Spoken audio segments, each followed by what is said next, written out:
امام علی علیہ السلام فرماتے ہیں، کسی کے ایمان کا اندازہ اس کے وعدوں سے لگاؤ۔ ہمیشہ سچ بولو تاکہ تمہیں قسم کھانے کی ضرورت نہ پڑے۔ اسے اپنے راز کبھی مت بتاؤ جس کا کوئی راز تمہارے پاس نہ ہو۔ غیبت کرنا کمزور آدمی کی آخری کوشش ہوتی ہے۔ جس زبان سے جھوٹ نکلنا بند ہو جائے اس زبان سے نکلی ہوئی ہر دعا قبول ہوتی ہے۔ عقل مند ہے وہ شخص جو انجام سوچ کر کام کرے۔ اپنے دوست کے دشمن سے دوستی مت کرو، ایسا کرنے سے تم اپنے دوست کے دشمن بن جاؤ گے۔ جو دکھ دے اسے چھوڑ دو، لیکن جس کو چھوڑ دو اسے دکھ نہ دو۔ مردانگی کی بہترین سطح یہ ہے کہ مرد کی وجہ سے عورت کے آنکھوں میں آنسو نہ آئیں۔ جو شخص سجدوں میں روتا ہے اسے تقدیر پر رونا نہیں پڑتا۔ جو شخص نیک سلوک سے درست نہ ہو وہ بد سلوک سے درست ہو جاتا ہے۔ مصیبت میں گھبرانا کمال درجے کی مصیبت ہے۔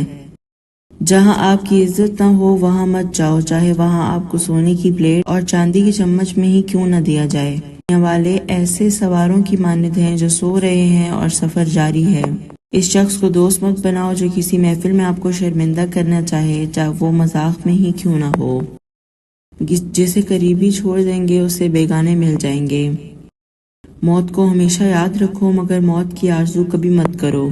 جس نے کسی کو اکیلے میں نصیحت کی اس نے اسے سنوار دیا، اور جس نے کسی کو سب کے سامنے نصیحت کی اس نے اسے بگاڑ دیا۔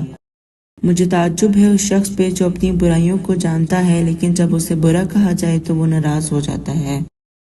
علم تمہیں راہ دکھاتا ہے اور عمل تمہیں مقصد تک پہنچاتا ہے۔ تمام رشتوں میں سب سے کمزور رشتہ تمہارے جسم اور تمہاری روح کا ہے، نہ جانے کس وقت اور کہاں ٹوٹ جائیں۔ زندگی کی مصیبتیں کم کرنے کا بہترین طریقہ یہ ہے کہ اپنے آپ کو مصروف کر لیا جائے۔ دنیا میں 3 خوبصورت ترین جگہیں ہیں، خانہ کعبہ، روضہ رسول صلی اللہ علیہ وآلہ وسلم اور ماں کی گود۔ دعا کے وقت آنکھوں کا بھر آنا قبولیت کی سب سے بڑی دلیل ہے۔ اللہ کو زبان اور دل کا سخت ہونا پسند نہیں، اس لیے اللہ نے ان دونوں کو بغیر ہڈی کے بنایا۔ ہم لوگ نیک بننا نہیں چاہتے، صرف نیک دکھنا اور نیک کہلانا چاہتے ہیں، اور یہ منافقت کا سب سے اعلیٰ درجہ ہے۔ جب رب راضی ہونے لگتا ہے تو بندوں کے عیبوں کا پتہ چلنا شروع ہو جاتا ہے، اور یہی اس کی رحمت کی پہلی نشانی ہوتی ہے۔ صبح کی نیند انسان کے ارادوں کو کمزور کرتی ہے، منزلوں کو حاصل کرنے کے لیے کبھی دیر تک سویا نہیں جاتا۔ درخت سے گرنے والا کوئی پتا بھی ایسا نہیں جس کا اللہ کو علم نہ ہو۔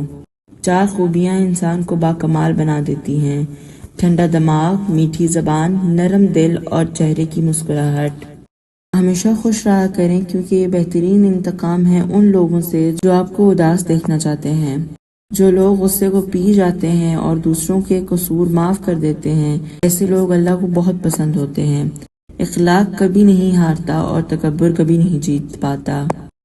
اللہ پاک ایسا وقت بہت جلد لائے گا جب تم اپنی آنکھوں سے اپنے لیے معجزے ہوتے دیکھو گے۔ ہر چیز کا ایک بیچ ہوتا ہے اور دشمنی کا بیچ مذاق ہے۔ کوئی کمزور شخص تمہاری بے عزتی کرے تو اسے بخش دو، بہادروں کا کام معاف کر دینا ہے۔ اقتدار، طاقت اور دولت ملنے پر لوگ بدلتے نہیں بلکہ بے نقاب ہوتے ہیں۔ تم جو گالی غصے یا مذاق میں دیتے ہو وہ تمہاری قبر کے لیے ایک بچھو بن جاتا ہے۔ حق بات کی پہلی نشانی یہ ہے کہ اس کی ہمیشہ مخالفت ہوتی ہے، جس کی کوئی مخالفت نہیں ہوتی وہ حق بات نہیں ہوتی۔ اگر تم اپنے تکبر کو توڑنا چاہتے ہو تو کسی غریب یا مفلس کو سلام کرو۔ ہزاروں لوگوں میں اس ایک کو عزیز رکھو جو تمہاری غیر موجودگی میں بھی تمہاری عزت پر کوئی داغ برداشت نہ کرے۔ اپنی زبان کو یوں محفوظ رکھو جس طرح سونا اور چاندی کو محفوظ رکھتے ہو۔ جو ذرا سی بات پر دوست نہ رہے سمجھ لینا کبھی دوست تھا ہی نہیں۔ جو ظلم کے ذریعے عزت چاہتا ہے اللہ اسے انصاف کے ذریعے ذلیل کرتا ہے۔